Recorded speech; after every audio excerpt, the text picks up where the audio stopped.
Some of you watching this thought, well, guess this is the end of Ghidorah, but this episode will basically prove the opposite.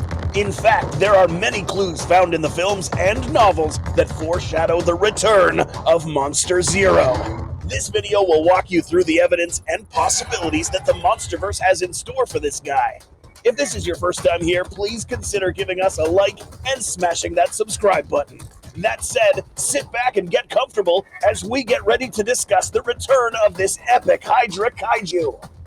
Speaking of Hydras, check this creature out. This right here is a monster that, like Ghidorah, has many heads, each with its own abilities. This monster is the biggest and baddest new addition to Raid's huge boss roster. That's Raid Shadow Legends, the most awesome mobile game of all time. It's the best time to join because this game now has over 600 champions to choose from, each coming from unique factions and lore. And back to the Hydra, this crazy animal has unique, trippy mechanics on each of its heads, like pushing its own damage onto your own team, scaring the crap out of your champions, rotting them from the inside, concealing itself in a cloud of poison, and lots of other crazy things. Cutting off its head makes it vulnerable to damage, but again, like Ghidorah, this guy will grow a new head if you don't hurry. It's hard to beat this thing, but when you do, you will get some really dope prizes. My favorite faction are the Lizard Men because they look like humanoid dinosaur kaiju things. One time, I spent hours going through all these well-designed champions. This month, Raid is giving a super limited edition champion to every player, like esports legend Simple, who will be available between now and January 28th to new and old players. So don't miss out on this OP champion and all the festive activities and tournaments that will help you add more epic champions to your collection. So if you're ready to raid and wreck this Hydra, click on the link in the description now or scan this QR code to get the epic hero Aina 200k silver, 1 XP boost, 1 energy refill, and 1 ancient shard to summon an awesome champion as soon as you start playing. Oh, and find us under username Goji and you could join our clan. Thanks to Raid Shadow Legends for supporting this channel, and now let's get back to Ghidorah. To understand how this guy will come back, you really need to know your facts about Monsterverse Ghidorah. The most important being its neurological system. Every part of Ghidorah's body contains a trace of neurologic matter, meaning that this creature really doesn't require a brain to retain memory. In some ways, its whole body can act as a brain. Kind of. Obviously, these creatures' real brains will host a great deal of cognitive activity. There's no doubt about that. But the next most powerful mnemonic organ in this animal's body is its skull. The official novelization of GVK states that the bony matter in Ghidorah's skulls is just as vital to Ghidorah's consciousness as the brain tissue itself, meaning that these skulls are technically an active part of the brain rather than just being a brain casing. This is actually a really big deal. Why? Because this fact was precisely why Mechagodzilla was able to become self-aware. More on this later. The last fact about Ghidorah we really need to cover is his regenerative capabilities.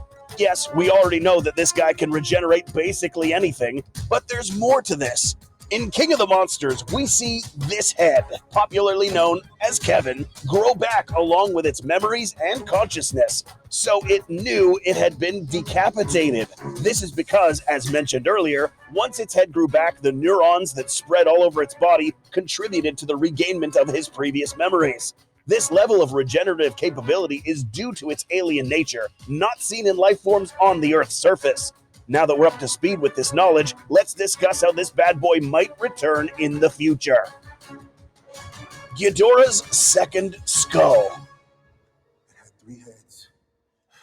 Its necks were so long they communicated telepathically.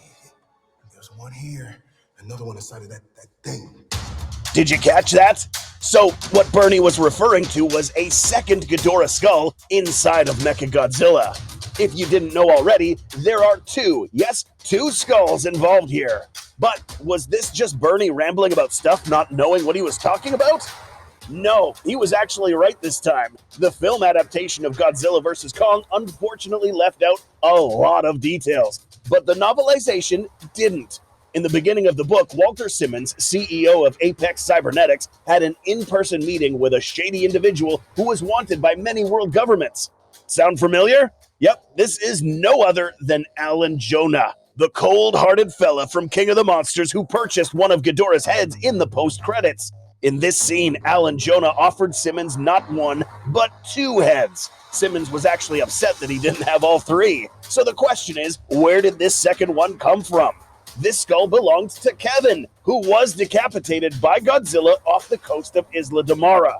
The other head was most likely found by Alan Jonah and his crew at an undisclosed site.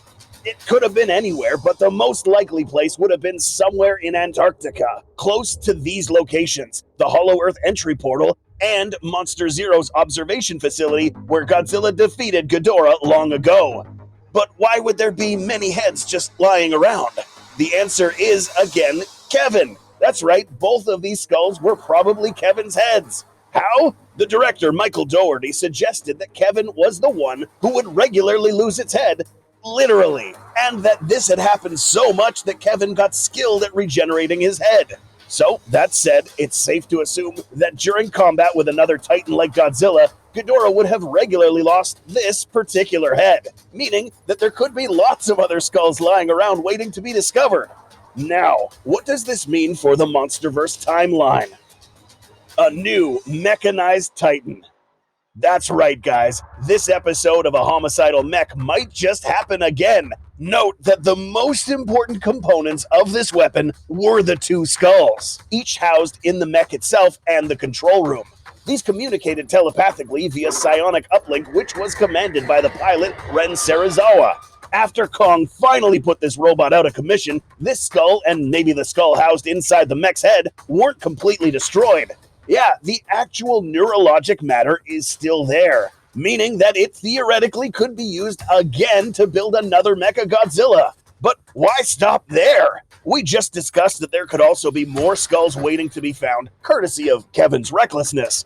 Enough skulls to build Mecha Ghidorah, a Titan composed of ancient heads brought back to life against the G-Man. This would be a mechanized Titan fueled by hate, anger, and revenge. If Apex Cybernetics decides to play God again and hook these skulls up with this brand new unpredictable Hollow Earth juice, the possibilities are endless. A new kaiju. You heard that right, and no other kaiju is better equipped to make a return than Ghidorah himself.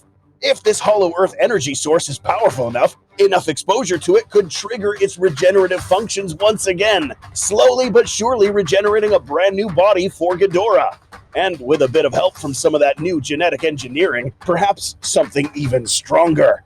This could be a larger incarnation of Ghidorah, perhaps something like a MonsterVerse rendition of a Kaiser Ghidorah, a much more different and powerful incarnation with proportions that dwarf any other kaiju ever seen in the MonsterVerse. Godzilla would then be reintroduced with what would now be his arch nemesis. Bringing back Ghidorah using this method is plausible in this universe, but there is another outlandish way that Ghidorah could return without any human help. The Monster X species. This may be hard to believe, but the novelization of King of the Monsters hints at there being more of these guys somewhere, or at least gives us that idea. In the field notes of Dr. Ling Chen, we find this excerpt. It is said that he came from another place, the sky maybe, a star, that he was a younger son that would not inherit territory, so he came here to find his own. This basically implies a few things. In order to be a younger son, you also need to have older siblings, meaning more Ghidorahs and parents. Another implication is that these go out and claim their own territories or planets, and our Monster Zero just happened to pick the wrong one. After getting clapped so many times, it's no wonder that a future Ghidorah would want some hard-earned revenge. Admittedly, this concept is a bit outlandish for this universe, but the point remains, if the MonsterVerse continues, so should Ghidorah. It is not surprising that the creators of this universe still to this point refuse to put a definitive end to this monster. After what we learned today, it is evident that completely finishing off Ghidorah is almost impossible. Its body can be destroyed, but its memories and its purpose will always exist. By this definition, Ghidorah is not a physical kaiju made of flesh and bone. Ghidorah is a conscience, a menace forever haunting Godzilla.